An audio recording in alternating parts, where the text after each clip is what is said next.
우리는 돈에 대해 일상적으로 거짓말을 한다. 게으른 것, 돈의 세계에 대해 배우려 들지 않는 것, 문란한 생활, 적절한 거래를 하지 않는 것, 돈에 개의치 않는 것, 문제를 회피하고 변명하는 것은 모두 돈의 세계로부터 당신을 멀어지게 만들 것이다. 이런 일을 스스로 자초하면서 우리는 어리석게도 행복하지 않고 돈 문제가 잘 풀리지 않으면 세상을 저주한다. 가난한 사람들에게는 두 가지 큰 특성이 있다.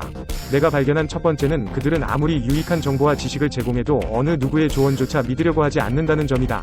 관심을 기울인다 손치더라도 기껏해야 발을 가리키면 그 손가락을 볼 뿐이다. 회사원일 때는 주는 돈만큼만 일하겠다거나 사내 교육을 좀 더 이용하고 부려먹으려는 수작으로 매도하다가 자신이 상점 주인일 때는 장사가 안 되는 원인을 대통령 탓이라거나 있는 놈들이 돈을 다 갖고 있기 때문이라고 분풀이하는 것이 보통이다. 이들은 대개 자기가 가난한 것은 못 배웠기 때문이라거나 남들보다 약삭빠르지 못하기 때문이라고 믿으며 세상을 일방적으로 쉽게 해석하고 판단을 내린다. 두 번째는 가난한 사람들은 돈에 대해 일상적으로 거짓말을 한다는 점이다. 사실 이 두 번째가 더 중요하다. 아마 당신은 체면 때문에 안 써도 될 돈을 쓰거나 탐욕에 순간적으로 눈이 멀어 능력 이상으로 무리하게 투자했다가 곤욕을 치른 경험이 있을 것이다. 진실은 돈을 벌게 하고 거짓은 손실을 가져온다. 이것은 돈에 관한 모든 진실 가운데 가장 근원적인 것이다. 당신이 누군가를 처음 만날 때를 한번 생각해보라. 어떤 모습으로 다른 사람들에게 비춰질까? 우선 첫인상에 대해 이야기해 줄 것이다. 외모와 태도, 걸음걸이 등등이 어떤지 주목할 것이다. 그리고 당신에 대해 나름대로 추측해 볼 것이다. 첫인상에는 이런 것 외에도 당신의 재정 상태에 대해 말해주는 것도 있다. 이런 재정적인 첫인상은 전혀 다른 인상을 심어주기가 쉽다. 다음 경우를 생각해보자. 두 명의 엄마가 파주의 헤이리 마을에 도착해 헤이리 트리가트 뮤지엄 앞에 차를 댄다. 첫 번째 엄마는 10년이 넘은 아반떼를 몰고 왔고 그녀는 단정하지만 수수한 아줌마 차림의 실용적인 옷을 아이에게 입히고 있다. 이어서 두 번째 엄마는 벤츠에 에스카다 명품을 차려입고 아이도 비싼 옷에 독일제 가방을 메고 있다. 당연히 누가 보면 두 번째 엄마가 돈이 많다고 생각할 것이다. 하지만 첫 번째 엄마가 두 번째 엄마가 타고 온 차보다 더 비싼 차를 살 능력이 있지만 차를 잘 안 바꾸는 성격이라는 말을 들으면, 두 번째 엄마보다 가장의 월 수입이 더 많다면, 든든한 은퇴 계획과 아이의 대학 교육에 대비해서 충분한 저축까지 해놓고 있다면, 반대로 두 번째 엄마는 빌린 차에 최소한의 저축도 은퇴 계획도 없이 카드 빚이 5천만 원이나 된다면, 그녀는 아이의 대학 교육에 대해 심각한 고민을 하고 있는 형편이라면, 무엇보다도 언젠가 무능력한 빈털터리로 일생을 마감하게 되지는 않을까를 두려워하는 처지라면, 즉 당신은 재정적 첫인상을 통해 당신이 어떤 사람이라고 세상 사람들을 향해 순간마다 이야기를 하고 있는 것과 마찬가지다. 당신이 걸친 옷과 액세서리, 자동차, 살고 있는 집 등등의 수많은 다른 증표를 통해 자신을 표현하고 있는 것이다. 하지만 당신은 거짓 없이 재정적 진실을 말하고 있는가? 보통 사람들은 아이들 교육에 관해서 많은 언제나 부모의 부모가 그랬던 것처럼 거짓으로 일관해가며 살아간다. 자신의 재정 상태까지 파괴시켜가며 있는 것 없는 것 다 바쳐서 아이들을 좋은 학교에 보낼 필요는 없는 것이라고 흔히 말들은 쉽게 하지만 실제 아이들 교육에 관해서 많은 사람들은 늘 그런 식으로 살아왔다. 심지어 빚에 시달리면서도 식당 일을 해서라도 자식들을 대학에 보내는 것이 한국에서는 아주 자연스러운 현상이다. 하지만 돈에 관한 거짓은 자식의 미래까지 어둡게 한다. 그렇게 어려운 환경에서 등록금을 마련했다는 것을 자식들에게 미리 알렸더라면 용돈도 절약하고 아르바이트 자리라도 열심히 찾아보았을 게 아닌가. 숨긴 대가는 자식들이 다 커서 결혼하고 분가했을 때 내가 너를 어떻게 키웠는데 하는 식으로 흔히 표출된다. 이런 현실에서 생활 능력을 상실한 부모들이 자식들의 뒷다리를 붙잡고 늘어지는 것은 너무나 당연한 일이다. 이른바 가난의 대물림이다. 착하고 성실한 사람들도 돈에 대해서는 자주 거짓말을 잘한다. 돈 문제는 권력에 관한 문제이다.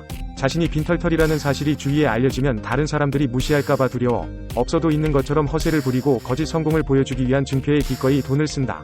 현금 잔고가 없어도 카드로 술값을 내며 골프를 친다. 집은 없어도 택시를 타고 자가용을 몬다. 카드 연체자도 백화점에서 쇼핑하고 명품을 산다. 할부로 자동차를 사면서도 대형차를 산다. 그런 것들도 자신의 실제 능력이라고 믿는다. 전 세계에서 대형차가 소형차보다 더 많이 팔리는 현상을 이해하는 국민이 한국인 말고 또 있을까? 가정에서도 돈은 항상 베일에 쌓여 있다. 남편은 부인에게 투자 실패 사실을 숨기고 아내는 남편 몰래 빌려주었다가 떼인 돈을 숨긴다. 남편은 아내가 별도로 관리하는 돈을 모르고 아내는 남편의 전 재산이 얼마인지 모른다. 이처럼 돈 상황만큼 드러나지 않는 경우도 드물고 돈 상황만큼 알아내기 힘든 것도 없다. 부자들이 친척들 중에 보험 모집인이 아무리 많아도 친척들에게 보험을 들지 않는다는 것은 잘 알려진 상식이다. 이왕이면 다홍치마라고 도와줄 양이면 아는 사람들을 도와주는 것이 일반적인 상식이지만 돈 문제에 이르면 상식과는 잘못 다른 양상이 나타난다. 부자는 보험의 판원인 친척이 손을 벌릴까 두렵고 꼭 그런 경우가 아니더라도 왠지 꺼림칙하게 느껴지기 때문이다. 모처럼 자선을 하려고 나섰다가 신원이 들통나 온 세계가 손을 벌리는 바람에 곤욕을 치르는 경우와 비슷한 경우다. 하지만 부자들이 거짓말을 하는 것은 어디까지나 돈을 지키기 위함이다. 가난한 사람들은 스스로를 속이기조차 한다. 동정을 받아야 할 처지에 있는 가난한 사람조차 TV 모금 행사에 전화를 걸고 돼지 저금통을 대고 위연금을 낸다. 가난한 사람들은 또 부자들이 흘리는 악어의 눈물에 과잉 동조하여 희생되기 일쑤다.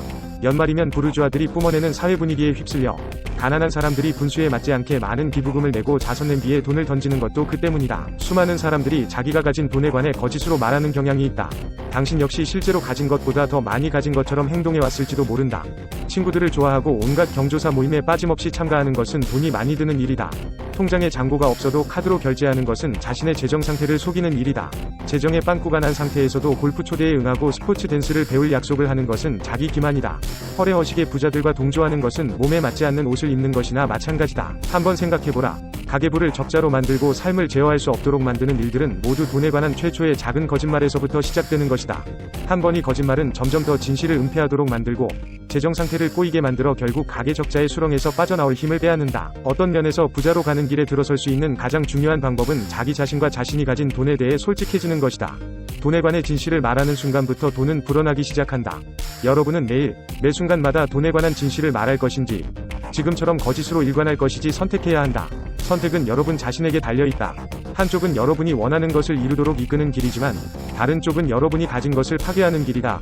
진실에 따라 행동할 때만 풍요로움과 부가 따라온다. 그것만이 당신을 부로 이끄는 길이다. 돈에 대한 거짓말을 멈출 수 있는 사람은 자신뿐이다. 현재 당신이 가지고 있는 것에 대한 진실을 가리지 않도록 해야 한다. 진실은 당신이 아무리 바뀌기를, 감추기를 바란다 해도 변하지 않는다. 당신이 가진 돈에 대한 진실을 들어야 할 사람도 다른 사람이 아니다. 그것은 당신 자신이 들어야 하는 것이고 반드시 진실을 말해야 한다. 거기에 더하여 진실 그대로 살아야 할 것이다. 예를 들어 막연히 부자가 되는 꿈을 목표로 삼으면 자신을 속이게 되고 절대 부자가 될 수 없다. 장사로 푼돈을 벌거나 월급을 받는 순간 그 돈으로는 부자가 될 수 없다는 사실을 알기에 한편으로 좌절하면서 버는 대로 쓰게 되고 결국 평생을 신용카드에 의존하게 된다. 하지만 목표를 500만원 혹은 5천만원을 모으는 것으로 정하면 구체적인 계획을 세울 수 있다. 매월 수입에서 얼마를 떼어 저축해야 한다는 계산이 나오고 그에 따른 행동도 이어진다. 저축을 하게 되고 곧 목돈을 쥐니 부자의 길로 접어드는 첫 계단에 올라갈 수 있게 되는 것이다. 때문에 당신의 모든 목표는 가까운 미래에 이루어질 수 있는 구체적인 것으로 정해야 한다. 10년 후, 2년 후도 너무 길다. 오직 내년에만 관심을 가져라. 그렇다. 돈에 관한 거짓말이 금전적인 파탄을 부른다. 살면서 마주치게 되는 대부분의 경제적 시련들은 바로 다른 사람들과 자신에게 정직하지 못했을 때 생겨난다. 그러나 우리는 그런 어려움과 거짓말 그리고 삶이 우리에게 던지는 고통에 점점 무뎌져서 더 나은 길을 보지 못한다. 더 나은 길이란 간단하다. 언제나 돈의 진실을 말하는 것이다. 다른 사람에게 정직하기 위해서는 먼저 자기 스스로에게 정직해야 한다. 매일매일 당신의 모든 말과 행동을 체크하라. 그리고 자신에게 솔직하지 못했던 부분들을 찾아내는 근육을 단련하라. 거짓말은 당신의 직관과 충돌하고 당신의 핵심 가치를 실현하지 못하게 막고 당신의 정직성을 손상시킨다. 당신의 생각과 말, 행동 속에 거짓을 감추지 않고 드러낼수록 당신은 진실을 말하고 진실한 삶을 살게 되고 당신의 파워 또한 극대화될 것이다. 유용하게 보셨다면 검색창에서 성필원으로 인물 검색 부탁드려요.